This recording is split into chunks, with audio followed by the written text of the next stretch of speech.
Olha aqui, ó. Caio, os frutos nascem todos os dias em Cristo. E isso é o que vale nas nossas vidas. Em Cristo somos mais que vencedores. Estou assim desde que te escuto. Um beijo no seu coração. Amém.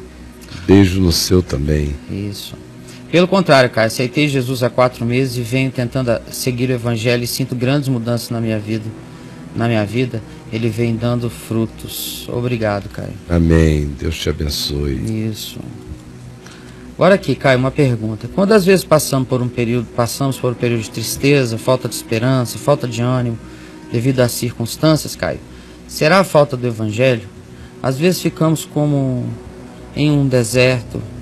Isso é porque o Evangelho não chegou ainda? Não necessariamente, de modo algum, não é? Isso aí começa com, na cabeça assim, de quem fez a pergunta, obviamente, isso é fruto da falsa ideia de que o Evangelho nos sobrenaturaliza, de que o Evangelho nos torna pessoas sobrenaturais. E o Evangelho não nos sobrenaturaliza. Jesus, que é o Evangelho encarnado, é a palavra eterna que se fez corpo, carne, sangue, gente, diante de nós, como diz João, e nós pegamos e vimos e damos testemunho e dizemos: Emanuel, Deus fez sua tenda com os homens. Jesus, que é a completude, é a expressão exata do ser de Deus e a expressão exata do que significa ser um homem, que é o Filho do Homem. Você veja como a graça nele, e ele é todo graça, não o sobrenaturalizou. Como na hora da fome ele teve fome, na hora da sede ele teve sede, na hora do cansaço ele quis dormir, e quando lhe foi permitido ele dormiu. Na hora da exaustão psicológica ele procurou um lugar lá fora do território de Israel, na região de Tiro e de Sidom, onde ele achou que poderia ter um repouso, mais privacidade. Quando as multidões passaram a apertá-lo e tocá-lo demais, ao ponto de que ele não podia mais nem se mover nos lugares, ele passou a falar de dentro de um barquinho, à beira-mar, e o povo se ajuntava para ouvi-lo. Então você veja como todo esse é um processo de um ente que não se sobrenaturaliza, e uma quantidade enorme de outras coisas. Ele trabalha a partir da humanidade dele para falar da graça e da divindade absoluta dele, quando diz: mulher, dá-me de beber, e depois oferece água viva. Mas o homem estava com sede. Então, essa ideia que está na cabeça de um bocado de gente, que é também uma herança da teologia da prosperidade e de outras anteriores a ela, da sobrenaturalidade da vida do cristão, é uma grande mentira. Porque aí o cara diz, ele fica com aquilo ali: em meu nome não terão lombriga, em meu nome podem beber a água suja, podem beber coisa venenosa, em meu nome podem pegar em serpentes, em meu nome. E o cara apanha isso aí e transforma isso num projeto de existência, no mínimo descuidada, em outras ocasiões totalmente suicida, e vai adiante e se arrebenta, e é picado, e fica doente, e aí entra em crise.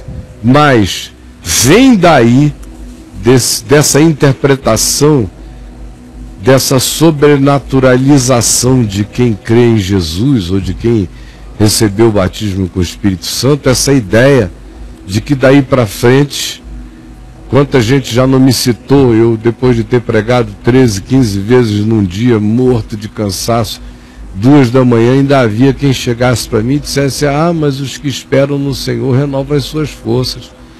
E era verdade mesmo, tanto é que eu estou pregando até hoje. Essas pessoas eu não sei nem onde estão, mas a gente precisa dormir. Quem não entende que nem só de pão vive o homem, mas de toda a palavra que procede da boca de Deus é que comete esses erros, porque perde o equilíbrio da vida. Tem a hora do pão, da água, das necessidades todas a serem atendidas do corpo, da mente, da alma. E as necessidades e demandas e completudes do espírito, que acontecem todas elas vinculadas ao que eu sou no meu todo, corpo, alma, espírito, mas que tem a sua ansiedade sempre completamente transcendental, que vem do meu espírito. Então, quando isso se equilibra como compreensão na minha mente, eu trato cada coisa como cada coisa, sem ficar com nenhuma aflição a respeito de doença, ou dor de cabeça, ou fragilidade física. Trata de cada coisa, ou necessidade afetiva, ou numa tristeza experimentar uma fase depressiva. Tudo isso a gente encontra, por exemplo, em Jesus, que na hora da dor maior ele é tomado de agonia, ele sua sangue, ele diz: eu estou profundamente triste. A gente vê isso em Paulo o tempo todo. Paulo diz para que eu não fosse consumido por excessiva tristeza. Deus me fez essa graça de poupar esse amigo, porque era muita pedrada já em cima de mim. Eu ia cair muito triste, e o Senhor teve misericórdia dele e de mim, e para que eu não fosse assim, sofresse tanto. Ou quando ele diz: eu quase desesperei da própria vida, meus irmãos. Eu não quero que vocês ignorem que eu vivi esse momento de desejar morrer, de tanta agonia a qual eu fui submetido, e torturas na Acaia. Como foi uma coisa horrorosa a experiência que eu tive lá.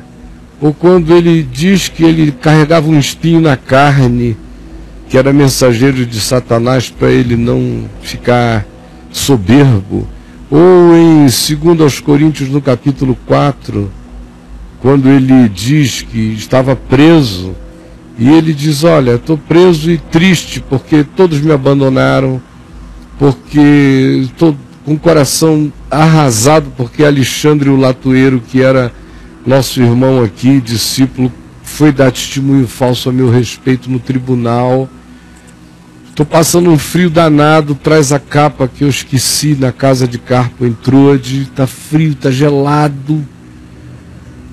Traz os meus livros, porque está um tédio danado essa prisão, os livros que eu deixei também na casa de Carpo, traze para mim quando tu vieres.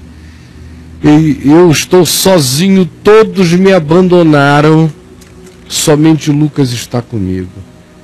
Isso não é a declaração de um ser sobrenatural, mas de um apóstolo completamente humano, vivendo e afirmando a realidade de cada coisa. Então, respondendo a você, é claro que não necessariamente, quando a gente entra nesses estados, é porque o Evangelho não entrou em nós. Existem fases na vida. Agora, quase sempre, eu diria com certeza uma coisa: essas fases tomam conta da gente e ficam muito mais fortes em nós, de duas uma. Ou quando elas fazem parte de algum mal congênito, e a gente não descobriu ainda na área química ou cerebral, aí tem que haver uma intervenção.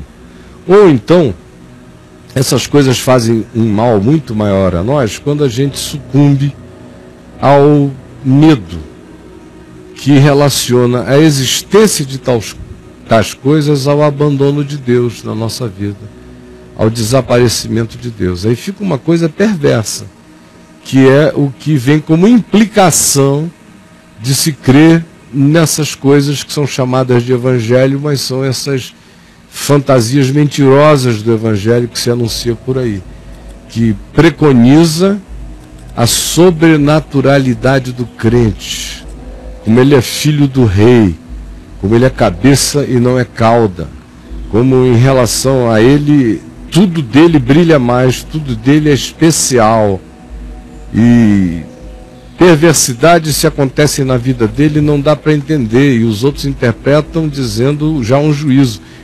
Deve ser porque ele estava desviado no coração do Senhor, senão o Senhor não permitiria. Porque Deus passa a ser o pastor alemão da existência desses crentes.